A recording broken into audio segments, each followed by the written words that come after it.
Mga senador ni Duterte, kumikilos na naman para mapauwi si former President Rodrigo Duterte sa bansa.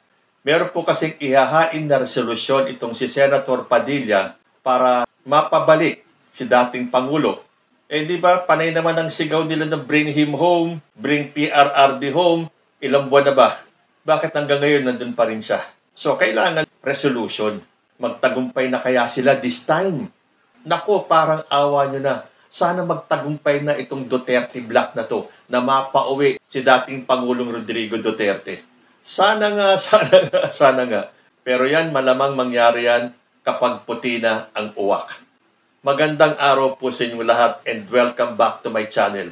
Ayon po kasi dito sa balita, resolution na naglalayong agarang pabalikin sa Pilipinas si FPRRD, dinagdaan ni na Senator Go at De La Rosa, sabi po ni Senator Padilla. Eh syempre, sino pa ba ang magkakampihan dyan? Sino ba ang atat na atat at walang pakialam sa mga proseso na ang akala nila lahat ng gugustuhin nila ay matutupad? Basahin ko po. Kinumpirma ni Senator Robin Hood Padilla na lumagda sina Senator Bongo at Senator Ronald Bato de la Rosa sa kanyang resolution na naglalayong agarang pabalikin ng Pilipinas si dating Pangulong Rodrigo Duterte mula sa The Hague, Netherlands.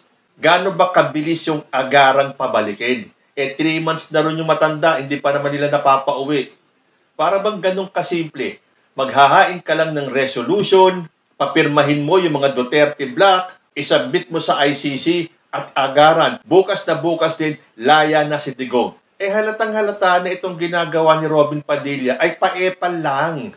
Itong mga senador na to na dapat ang kampo ni Duterte ang nagbabayad sa kanila. Kasi itong mga senador ni Duterte, itong Duterte Black na to, ay hindi po nagsisilbihan para sa bayan. Itong mga binoto nyo sa Senado ay hindi po magtatrabaho para sa inyo. Sila po ay magtatrabaho para sa mga Duterte. Hinaharang nila ang impeachment trial ni Sara Duterte at gusto nilang agarang mapauwi si former president sa bansa. Kahit na alam nila na yan ay suntok sa buwan, kailangan nilang ipakita sa mga DDS, nagtatrabaho kami para kay Digong o para kay Tatay Digong. Kailangan mapauwi namin sila. Kami ang lalabas na hero dahil kami ang magpapauwi kay Rodrigo Duterte.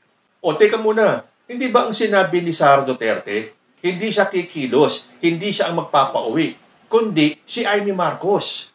Dahil si Bongbong Marcos daw ang nangidnap kay Tatay Digong nila, dinala sa ICC sa Netherlands, kaya dapat yung kapatid ni BBM na si Amy Marcos, siya daw ang dapat magpauwi kay Digong.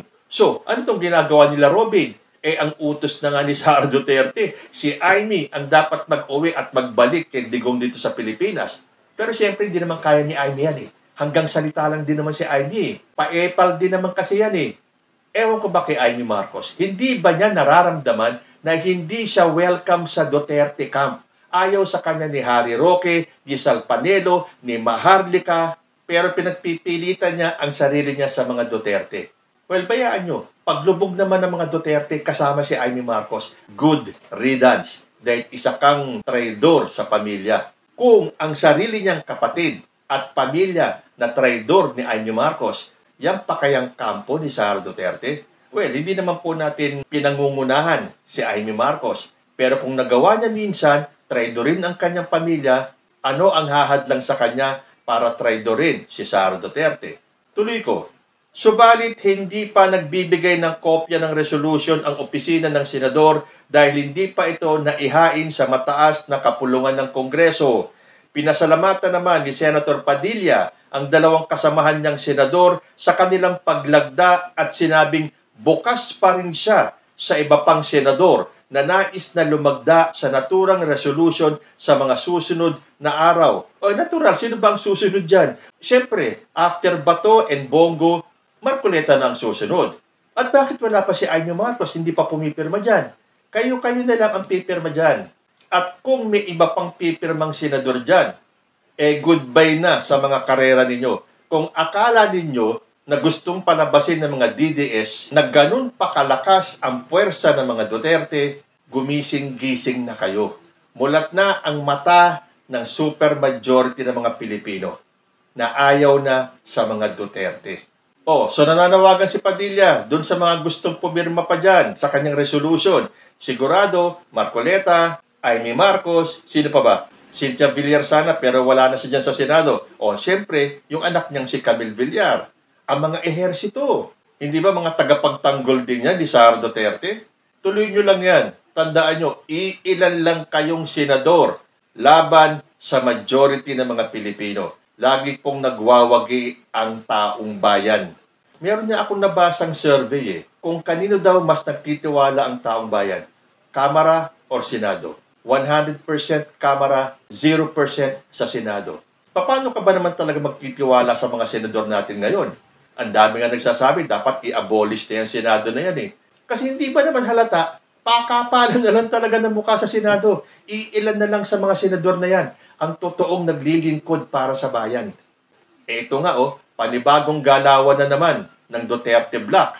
Gusto lang talagang patunayan ni Robin Padilla na kahit nasunugin siya, mangangamoy Rodrigo Roa Duterte pa rin siya. Ayan, may mga nananakot tuloy kay Padilla na nakakapagtaka naman, napakadali namang i-trace kung sino ang may pakana doon sa online campaign na sunugin daw si Robin Padilla.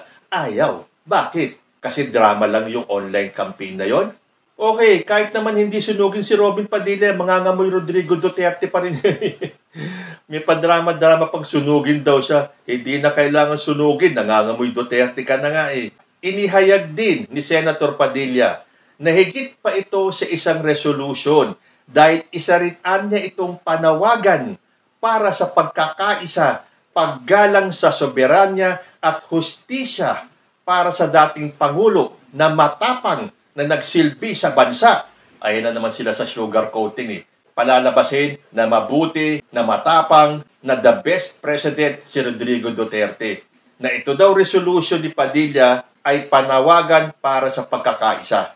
Matagal nang nananawagan si President Bongbong Marcos ng pagkakaisa. Ayaw ninyo. Pero ang gusto nyo, kayo ang tatawag ng pagkakaisa. At yuyuko si Bongbong Marcos at makikipagbati sa inyo. At syempre, kapag nakipagbati at nakiisa si Bongbong Marcos sa inyo, susunod si Bongbong Marcos sa kagustuhan ng mga senador. Gustong pauwiin ng mga senador itong si dating Pangulo. At para saan yung resolution na yan? Para gipitin si Bongbong Marcos at gumawa ng paraan para mapauwi si Rodrigo Duterte. Presidente yan Gusto niyong diktahan. At hindi naman kasalanan ni President Bongbong Marcos kung bakit nasa ICC itong si Digong. Ang nag-file po ng mga reklamong yan ay si former Senator Sonny Trillanes. Pero itong mga DDS, kailangan nating idiin si Bongbong Marcos. Kailangan nating paniwalain ang mga DDS at yung mga makikitid ng utak, yung mga kailangan bumili ng utak na si Bongbong Marcos ang may kasalanan yan. Idiin natin yung Bongbong Marcos na yan. Di ba? Yan ang ginagawa nila. Naalala ko tuloy yung sinabi ni Laila de Lima na yan ang style ng mga Duterte. Para pagtakpan yung mga anomalyang ginagawa nila, hahanap sila ng isang, tawag dun, parang fall guy. Ididiin nila. Gagawan nila ng ebidensya. Tataniman nila ng ebidensya para ang tuon ng taong bayan mapunta dun sa taong yun. Yun ang ginawa nila kay Laila de Lima. Tinawag nilang Queen of all Drug Lords. Sino ba ang lumalabas ngayon na King of all Drug Lords? So kung pagkakaisa ang tinatawag ni Robin Padilla, kayo ang dapat makipagkaisa sa gobyerno natin at kay President Bongbong Marcos and not the other way around. You do not call the shots. The President does. Paggalang daw sa soberanya. Bakit pa nagkaroon ng ICC? Yan pong ICC, alam na po natin yan, doon sa mga krimen na hindi kakayanin ng bansa kung saan naganap yung krimen na yon. Lalo na sa atin, yung ating justice system ay flawed. Katunayan, nabasa ko to sa GMA News. Supreme Court probing members of judiciary amid alleged case fixing. Sabi po yan ni Justice Secretary Jesus Crispin Remulla. Ano ba ang ibig sabihin nun? Iniimbestigahan ng Supreme Court ang mga miyembro ng judiciary sa gitna ng aligasyon ng case fixing. Aba, kung ganito tayo na hanggang sa Supreme Court pala ay nababayaran sila, kawawa naman tayo mga Pilipino. Yun ang last resort, yung Supreme Court. Tapos mababalitaan mo na may mga anomalya, may mga case fixing, may mga nababayaran. At sino ang pwede magbayad dyan? Yung talagang may kapit at may pera. Sabi dito, the Supreme Court is now investigating members of the judiciary amid allegations of case fixing. Actually, iniimbestigahan na siya ng Supreme Court. So sana hindi naman totoo ito. Dahil kung totoo itong balita nito, aba kahit na pala sa Supreme Court, hindi na tayo dapat magtiwala. Dahil yan ang sinabi ni Robin Padilla, nananawagan siya para sa hustisya, para sa dating Pangulo ng matapang na nagsilbi sa bayan. Gusto nila na dito litisin si former President. Yung kanyang mga kasalanan ay grabe na. Crimes against humanity na. At hindi ba isa sa aligasyon sa mga Duterte yung kanilang pagkamal ng milyon or bilyon ng halaga ng pera? Magkano ba ang binabayad nila kay Attorney Kaufman sa ICC? Magkano ang babayaran nila sa 16 na abogado nila na magtatanggol kay Sara Duterte sa impeachment trial? Hindi po biro-biro yung perang ilalabas nila. At bakit daw hindi dito nagsampa ng kaso yung mga biktima ng EJK? Dahil naniniwala sila na dito, lalo na kung sa Davao sila maghahain ng reklamo, ay wala pong kahihinatnan. Walang patutunguhan. At kung hustisya ang hinihingi ni Robin Padilla, hindi ba hustisya din naman ang ibibigay ng ICC? At ang maganda doon, hindi mababayaran ang ICC dahil sila ay evidence-based. Hindi tulad dito, sa Senado pa lang na gustong ibasura agad yung impeachment case ni Sara Duterte nang hindi man lang napapakinggan ang ebidensya. Tapos gugustuhin ninyo na dito malitis si former President Rodrigo Duterte. So hustisya daw para sa dating Pangulo na matapang na nagsilbi sa bansa. Teka muna, Robin Padilla, lahat ng naging presidente ng Pilipinas matapang na nagsilbi sa bayan natin. Mahirap po ang papel ng presidente. To be a president, dapat matapang ka. So wala akong minimenos sa mga naging presidente natin. Kahit na dun sa mga ayaw ko. Dahil hindi po ganun kasimple para maging presidente ng bansa. So kung sinasabi niyang matapang si Duterte, yes, matapang siya. Kaya lang ang kaso nito, may mga nagawa siyang krimen na dapat panagutan. Ngayon, kung mapapatunayan na wala siyang kasalanan, di so be it. Kaya lang, papaano maipagtatanggol ng mga abogado or ng defense team ng mga Duterte si former president? Samantalang si Digong mismo ang umamin na ang kasalanan niya, EJK, na ang dami niya nang napatay. Paano mo ipagtatanggol ang isang taong aminado sa mga krimen na nagawa niya? This will be one for the books for me, para sa akin lang. Dahil talagang hindi ko talaga kayang isipin kung sakaling ma-acquit si Rodrigo Duterte dyan, samantalang aminado siya sa mga pagpatay. Dito nga lang pag may narinig ka, kahit sa labas na lang, na may umamin, na may pinatay siya, maya-maya lang dadamputin ka na. Ito pa kaya na yung mismong salarin ang aminado? So paano niyo ipagtatanggol si Digong dyan? So tama nga, dahil sabi ni Padilla, sina Senator Padilla, Go at De La Rosa ay kabilang sa tinatawag na Duterte Bloc o mga kaalyado ni dating Pangulong Rodrigo Duterte kung saan miyembro din dito sina Senator Rodante Marcoleta at ang presidential sister na si Senator Amy Marcos. O special mention pa, presidential sister. O dapat bang idikit sa pangalan ni Amy Marcos yung pambansang traidor?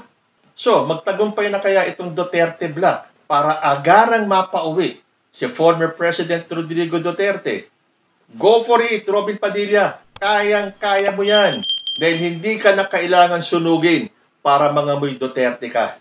Dahil kahit na 1 milya ang layo mo sa tao, mangangamoy Duterte ka pa rin. Kayo po, ano ang masasabi ninyo? Comment lang po down below and I will see you in my next video. Diyos te Agnina.